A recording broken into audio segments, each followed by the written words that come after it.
ती मंदिरातली सगळी बसलेली मंडळी त्यांनी आम्हाला कधी मंदिरामध्ये येऊच दिलं नाही, कधीच नाही. आमचा बाट होत होता. आम्ही मंदिरात गेलो तर आमचा बाट होत होता. अशा त्या बाट करणाऱ्या सगळ्या भाग्य देवांचा आम्हाला आज बाट आहे. आम्ही मंदिरात जात नाही, कोणत्याही देवळात जात नाही, जातच नाही.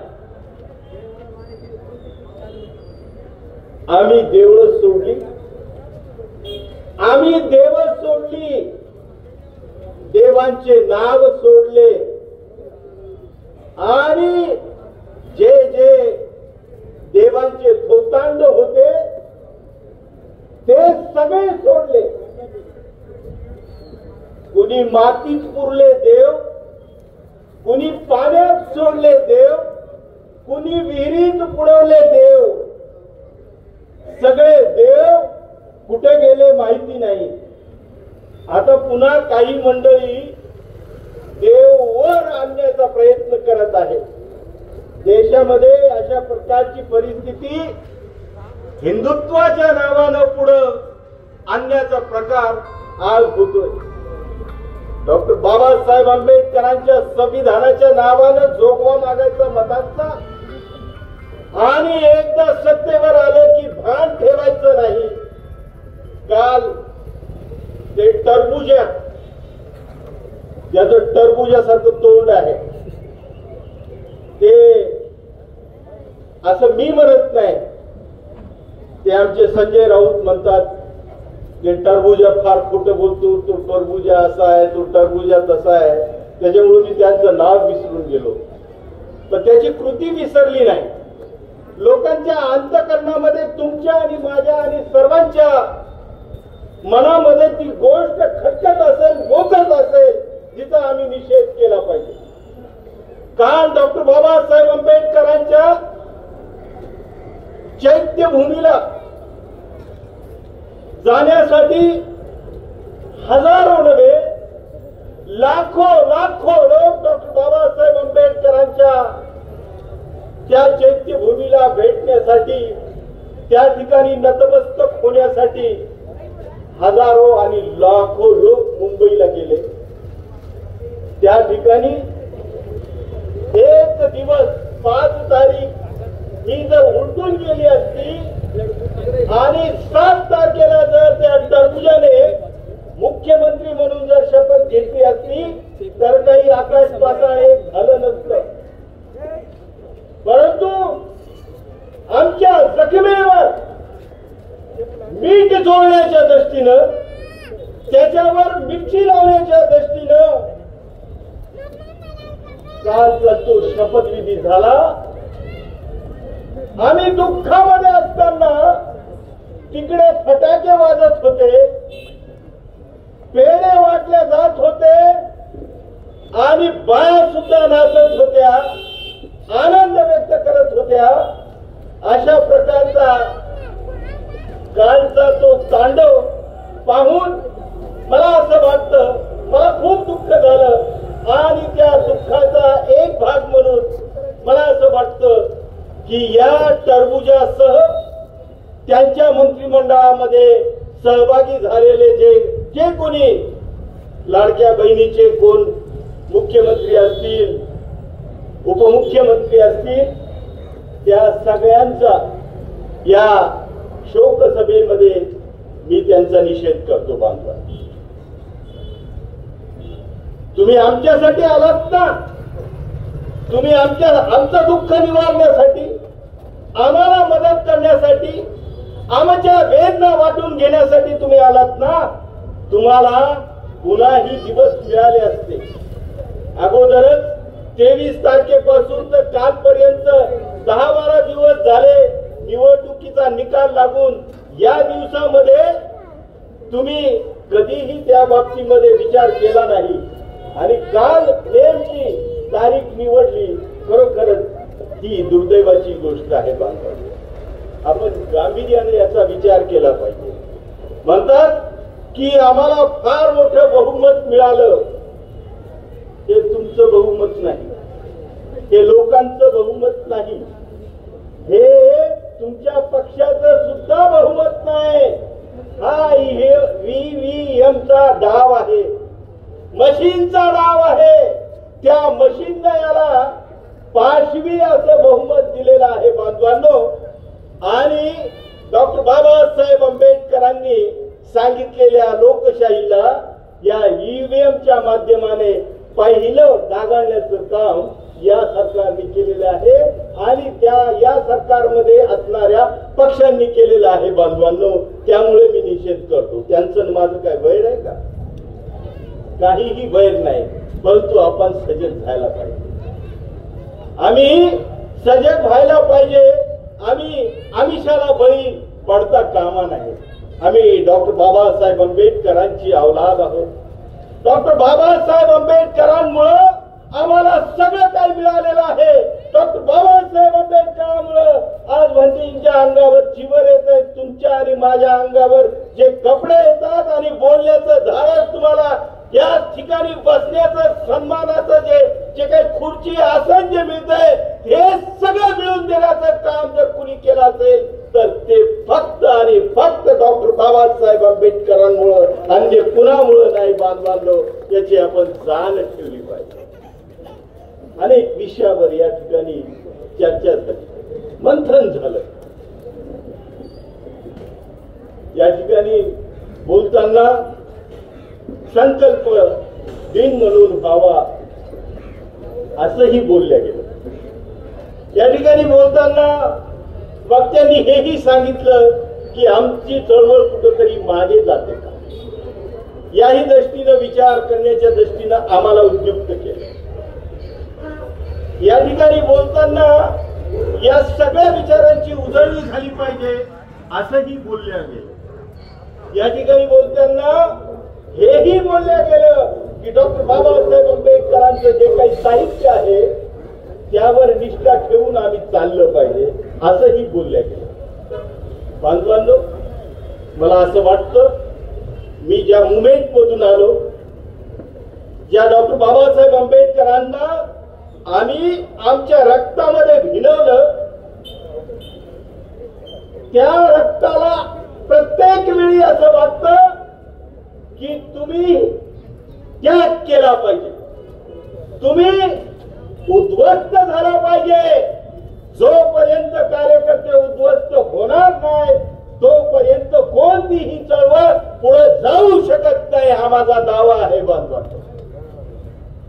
अनेक कार्यकर्ते पॅन्थरच्या काळामध्ये घरावर तुळशी पत्र ठेवून घराच्या बाहेर निघाले, त्यामुळे पॅन्थरची चळवळ जिवंत राहिली. एका कोणत्याही चळवळीचं तुम्ही घ्या, ही चळवळ तेव्हा जिवंत राहते ज्यावेळी त्या चळवळीची ध्येय धोरण ही तुम्ही एकनिष्ठेनं जोपर्यंत आत्मसात करत नाहीत आणि त्याच्यासाठी समर्पित होण्याची तुमची भावना होत नाही तोपर्यंत चळवळ पुढे जात नाही. मी तुषार गायकवाड, आमचे दादारावजी पंडित, मगरे सर, आमचे सर्वच हे जी तरुणाईची ही जी मंडळी आहे, मी यांना एवढंच सांगेन, पक्ष कोणता, संघटना कोणत्या हा नंतरचा भाग झाला, परंतु आमच्या समाजाची वेदना काय आहे, आमच्या समाजाचं दुःख काय आहे, त्याला हुंकार देण्याचं जोपर्यंत तुमच्या मनामध्ये येणार नाही तोपर्यंत मला असं वाटतं की चळवळ जिवंत राहणार नाही. आमच्या लोकांना बेईमान करू लागले, हजारांनी 500 रुपयामध्ये त्यांची किंमत लावल्या जाते. किती दुर्दैवी बाब आहे. डॉक्टर बाबासाहेब आंबेडकरांनी जे काही मतदानाचा आम्हाला अधिकार दिला तो अधिकार देत असताना डॉक्टर बाबासाहेब आंबेडकरांचं स्वप्न होतं.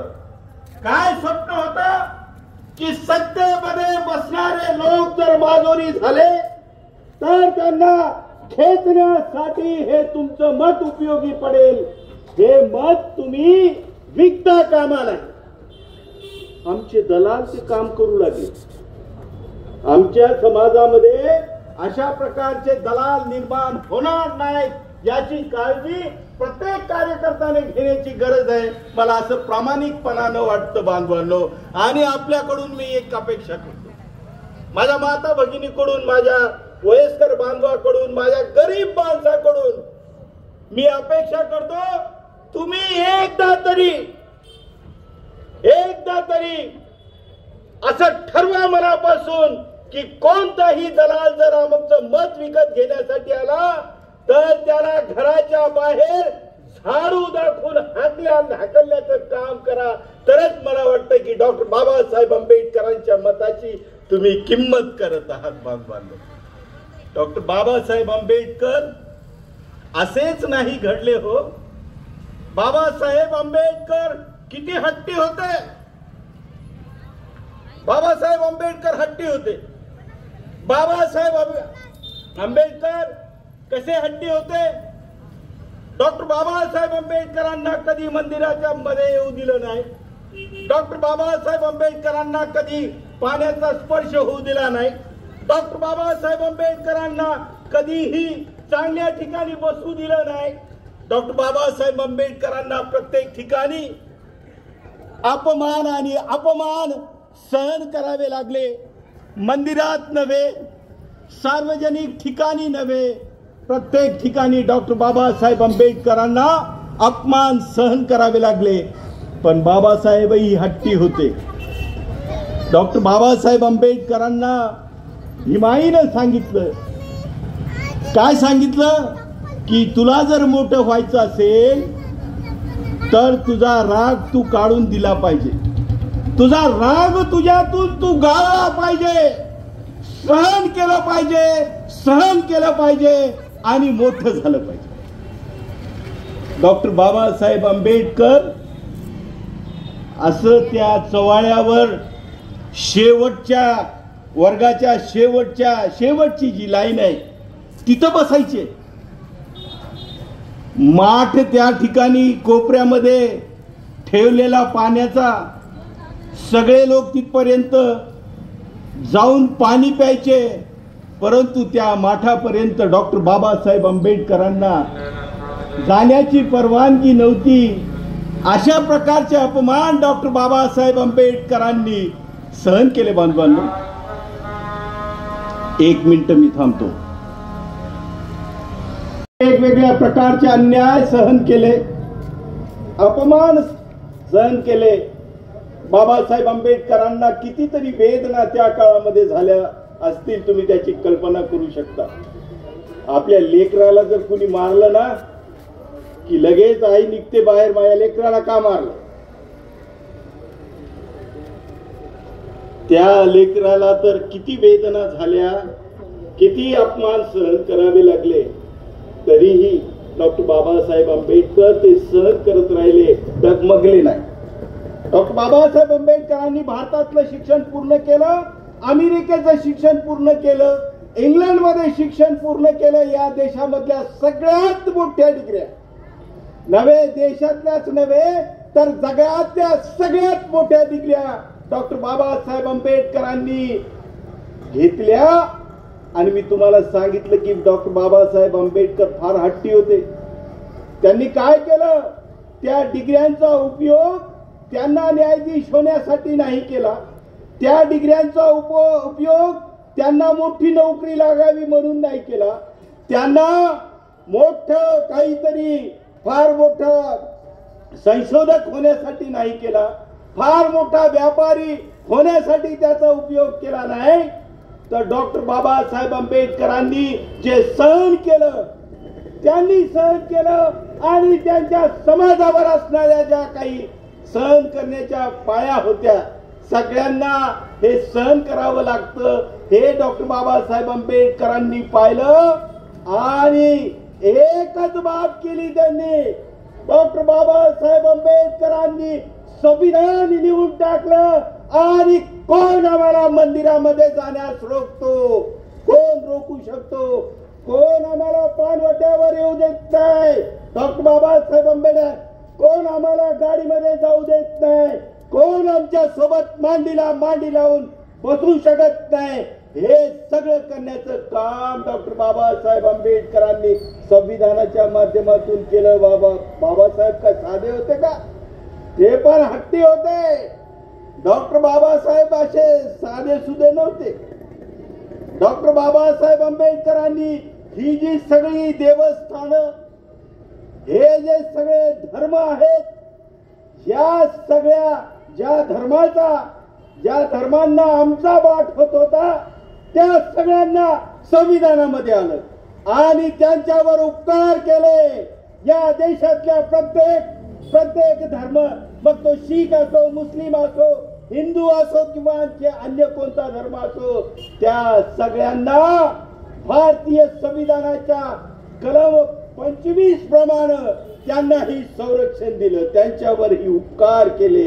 असे मोठे डॉक्टर बाबासाहेब आंबेडकर होते. बांधवांनो, डॉक्टर बाबासाहेब आंबेडकरांचं काय आणखी सांगायचं तुम्हाला? काय संदेश दिला डॉक्टर बाबासाहेब आंबेडकरांनी?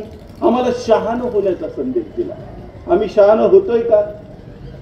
एकदा विचार करायला पाहिजे की आम्ही शहाणे झालोत का? मला असं वाटतं की त्या दृष्टीनं आपली बुद्धी चालली पाहिजे. ज्ञान मिळवण्याच्या दृष्टीनं आपण प्रयत्न केले पाहिजे. मागे एक व्हिडिओ कॅसेट मध्ये एक छोटीशी कथा मी ऐकली. फार सुंदर अशी क्लिप मला ती ऐकायला मिळाली, जी तुम्हालाही आवडेल किंवा तुम्ही तीही ऐकली असेल. पुन्हा एकदा ऐका. एका राज्यामध्ये प्रधान फार हुशार होता आणि तो प्रधान त्याच्या हुशारीबद्दल पूर्ण राज्यामध्ये त्याचं कौतुक व्हायचं.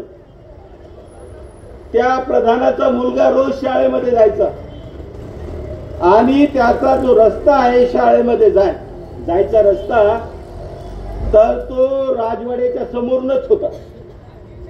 मग त्या राजाला प्रश्न पडला की हा प्रधान इतका हुशार आहे, याचं पोरग हुशार आहे की नाही एकदा पाहू आपण, त्याची परीक्षा घेऊ. मग राजा दररोज 2 नाणे घ्यायचा, एक सोन्याचं नाणं आणि एक चांदीचं नाणं हातामध्ये ठेवायचा आणि त्या मुलाच्या समोर ठेवायचा आणि म्हणायचा की याच्यातलं जे मौल्यवान नाणं आहे हे तू उचलायचं आणि ज्या दिवशी तू मौल्यवान नाणं ओळखशील त्या दिवशी तू खरा विद्वान, तू खरा हुशार आहे असं मी समजेन. दररोज हीच परीक्षा व्हायची. पहिल्या दिवशी आला, दोन्ही हातामध्ये, एका हातामध्ये सोन्याचं नाणं, दुसऱ्या हातामध्ये चांदीचं नाणं. तो पोरगा चांदीचं नाणं घ्यायचा आणि निघून जायचा. दुसऱ्या दिवशी तसंच, तिसऱ्या दिवशी तसंच. दिवसेंदिवस असंच चालू राहिलं.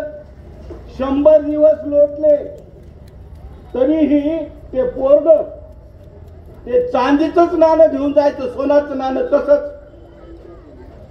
राजा म्हणाला याचा बाप इतका हुशार आणि पोरग इतकं गाढव, याच्या बापालाच विचारू, म्हणजे प्रधानालाच विचारू की काय आहे बाबा नेमकं हे, तुझ्या पोराला काही शिकवलेस की नाही अक्कल. तेव्हा त्या राजाने त्या प्रधानाला म्हणला, अरे बाबा तू तर खूप हुशार आहेस, तो पोरग कसं निघाला असं, त्याला सोन्याचं नाणं चांदीचं नाणं यामधला फरक कळत नाही, एवढं नालायक ठेवलंस त्या पोरग तू. तर प्रधान थोडा हिरमुसला झाला आणि म्हणला असं राजानं माझी इन्सल्ट केली, जरा घरी जाऊन पोराला विचारलंच पाहिजे की हे काय आहे नेमकं. घरी गेला, पोराला म्हणला अरे काय माझी इज्जत घालवतो की काय, पूर्ण राज्यामध्ये मला मानतात लोक, माझ्या हुशारीबद्दल चर्चा होते आणि तुला राजा सोन्याचं नाणं आणि चांदीचं नाणं 2 नाणे दाखवतो आणि तू आपलं चांदीचं नाणं घेऊन येतो. तुला सोन्यामधला आणि चांदीमधला फरक कळत नाही का? तो राजा तुला खेळवत राहायला आणि तू खेळत राहायला. तो पोरगा म्हणतो ते राजा मला खेळवत नाही, मीच त्या राजाला खेळवायलो. म्हणजे कसं काय? थांबा म्हणे तुम्हाला दाखवतो. घरामध्ये जातो, एक बरणी घेऊन येतो, त्याच्यामध्ये ते सगळे चांदीचे नाणे, 100 चांदीचे नाणे. हे म्हणला पहा, हे प्रधानाकडून म्हणला हे 100 चांदीचे नाणे मी मिळवलेले आहेत. मी जर पहिल्याच दिवशी सोन्याचं नाणं घेतलं असतं तर हे 100 चांदीचे नाणे मला मिळाले नसते. तो मला काय खेळवतो, मीच त्याला खेळवतो, असं तो पोरगा म्हणाला. आणि ती गोष्ट प्रधानाला सुद्धा पटते. बांधवांनो, आम्हाला सुद्धा असंच खेळवलं चाललंय. असंच आम्हाला एकीकडे हे असंच खेळवलं चाललंय. आम्ही अजून किती दिवस असं खेळत राहायचं, एकदा आपण त्या दृष्टीने विचार केला पाहिजे. डॉक्टर बाबासाहेब आंबेडकर जेव्हा आम्ही वाचतो, डॉक्टर बाबासाहेब आंबेडकर जेव्हा आम्ही आत्मसात करतो, त्यावेळेस ज्ञानाची गोष्ट येते, त्यावेळेस बुद्धिमत्तेची गोष्ट येते, त्यावेळेस संकलनाची गोष्ट येते. कोणत्या संकलनाची? पैशाच्या संकलनाची नव्हे. संकलनानं तर एकेकाळी तुम्हाला माहिती असेल की ज्याच्याकडे जास्त पैसे असतील तो श्रीमंत, तो हुशार, त्याचं नाव. ज्याच्याकडे जमीन जायदाद असेल तो हुशार, तो श्रीमंत. ज्याच्याकडे गाडी, घोडं, बंगला जे काही असेल तो श्रीमंत आणि तोच मोठा माणूस, असं असायचं. आणि त्याचीच मग गावामध्ये पद, प्रतिष्ठा सगळं काही असायचं. हे तर बाबासाहेबांच्या वाट्याला काहीच नव्हतं. धन नव्हतं, जमीन नव्हतं, जंगल नव्हतं, प्रतिष्ठा नव्हती, कुठल्याच प्रकारचं पद नव्हतं, काहीच नव्हतं. मग याचा विचार डॉक्टर बाबासाहेब आंबेडकरांनी केला. हे जर मला सगळं मिळवायचं असेल तर मला ज्ञानी व्हायला पाहिजे. आणि डॉक्टर बाबासाहेब आंबेडकर ज्ञानाच्या त्या समुद्रामध्ये उडी मारली. डॉक्टर बाबासाहेब आंबेडकरांनी ज्ञानी झाले. जे ज्ञानी होतात, पहा तुम्ही, कलेक्टरला आम्ही काय म्हणतो? जिल्ह्याचा राजा आहे. एसपीला आम्ही काय म्हणतो? प्रशासनाचा तो हुकुमदार आहे. पोलिसांचे आमचे जर पोलीस निरीक्षक असतील, डीवायएसपी असतील, एसपी असतील, तर त्यांना आमचं सत्तेचं एक मोठं भूषणाचं पद आहे असं मानतो. आणि हे सगळं कशामुळे मिळतं? हे ज्ञानामुळे मिळतंय. ज्ञानानं तुम्हाला जमीन खरीदता येते. ज्ञानानं तुम्हाला ज्ञान असेल तर तुम्हाला बंगले खरीदता येतील, पद प्रतिष्ठा तुम्हाला मिळेल. आणि ज्ञान नसेल तर काहीच मिळणार नाही. डॉक्टर बाबासाहेब आंबेडकरांनी पद, प्रतिष्ठा, जमीन, बंगले काहीही कमवलं नाही. डॉक्टर बाबासाहेब आंबेडकरांनी कमवली ती ज्ञानाची दौलत. आणि त्या दौलतीमुळे तुम्हाला सांगतो मी की प्रत्येक घरामध्ये आज डॉक्टर बाबासाहेब आंबेडकर सन्मानाने आरूढ आहेत. बांधवांनो, अनेकांच्या घरामध्ये कुठं त्या किचन मध्ये कुठं काय दडवून ठेवलेले असतात, पण डॉक्टर बाबासाहेब आंबेडकर आमच्या पहिल्या रूम मध्ये मोठ्या दिमाखामध्ये आपल्याला दिसतात. अंतःकरण भरून येतं बांधवांनो की डॉक्टर बाबासाहेब एक ज्ञानी पुरुष या देशातल्या प्रत्येक घरामध्ये आज विराजमान आहे. हे पैशामुळे नव्हे, संपत्तीमुळे नव्हे, तर ज्ञानामुळे डॉक्टर बाबासाहेब आंबेडकर आज आहेत. बांधवांनो, डॉक्टर बाबा ही देवळं, मंदिरं वगैरे पहा तुम्ही, काय आहे? काहीच नाही हो. कुठंतरी तुम्हाला दिसेल एखादं देऊळ पडकं असेल, त्याच्या विटा गेल्या असतील, मुकुट गेला असेल, त्याच्यामध्ये जो कोणता दगड लावलेला असेल त्याचा शेंदूर गेला असेल, त्याचं रिपेअरिंग होत असेल, काय होत असेल. पण डॉक्टर बाबासाहेब आंबेडकर पहा तुम्ही, या देशामध्ये 10,000पेक्षा जास्त डॉक्टर बाबासाहेब आंबेडकरांचे पुतळे आज दिसतात. ही किमया डॉक्टर बाबासाहेब आंबेडकरांची संपत्तीमुळे नाही तर ज्ञानामुळे आहे. बांधवांनो, आम्ही ज्ञानी झालो पाहिजे, आम्ही ज्ञान घेतलं पाहिजे. मी संपवत आहे, 5 मिनिटं. ज्ञान घेतलं पाहिजे. आजच्या दिनी मला असं वाटतं ज्ञानाचे संकल्प आपण केले पाहिजे. डॉक्टर बाबासाहेब आंबेडकरांनी ज्ञानाचे संकल्प केले. ज्ञानानं होतंय का? ज्ञानानं अनेक चमत्कार होतात. ज्ञानानं चमत्कार करता येतात. ज्ञानाने छूमंतर करता येतं. म्हणजे मंत्रतंत्र नव्हे, तर ज्ञानाने माणूस हा उच्च कोटीपर्यंत पोहोचू शकतो. ही ज्ञानाची किमया आहे. तुम्हाला सांगतो, या सोलापूर जिल्ह्यामधली एक घटना आहे. सोलापूर जिल्ह्यामधला एक मराठा समाजामधला आशंना नावाचा एक मराठी माणूस ब्रिटिशांच्या काळामध्ये 1938 ची घटना असायची ती. त्या काळामध्ये त्याला फाशीची शिक्षा झाली. कुठल्या तरी प्रकरणामध्ये फाशीची शिक्षा झाली. माणूस मोठा जमीनदार, गडगंज संपत्तीवाला, एकुलता एक पोरगा, त्याला फाशी झाली. वकिलाकडे गेला, माझ्या पोराला फाशी झाली, त्याला वाचवावं, माझ्याकडून काय घ्यायचं ते घ्या, संपत्ती घ्या, माझ्याकडून काय शेतवाडी लिहून घ्यायची तर घ्या, माझा बंगला घ्या, पण माझ्या पोराला वाचवा.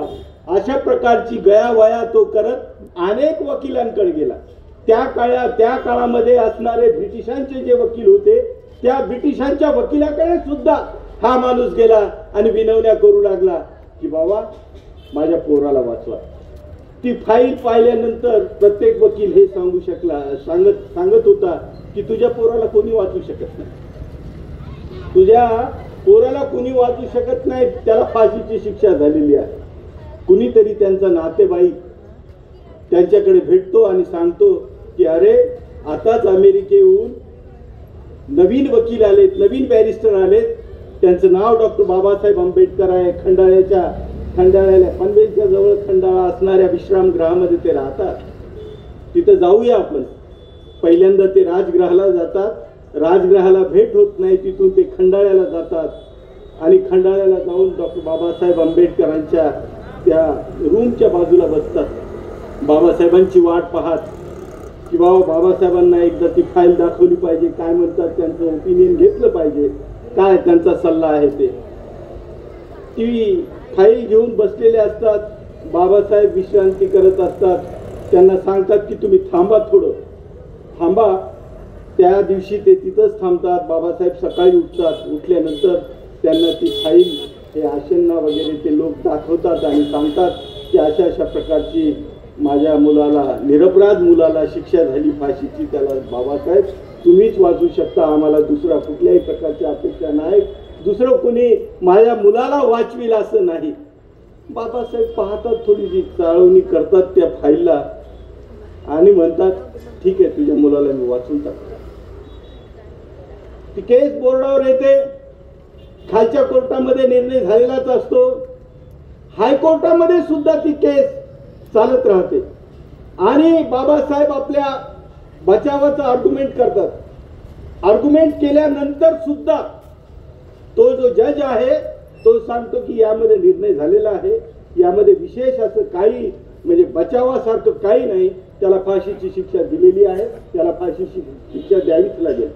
बाबासाहेब आर्ग्युमेंट करतात, निघून जातात. ही माणसं बाबासाहेबांच्या नावानं खडे फोडायला तयार होतात.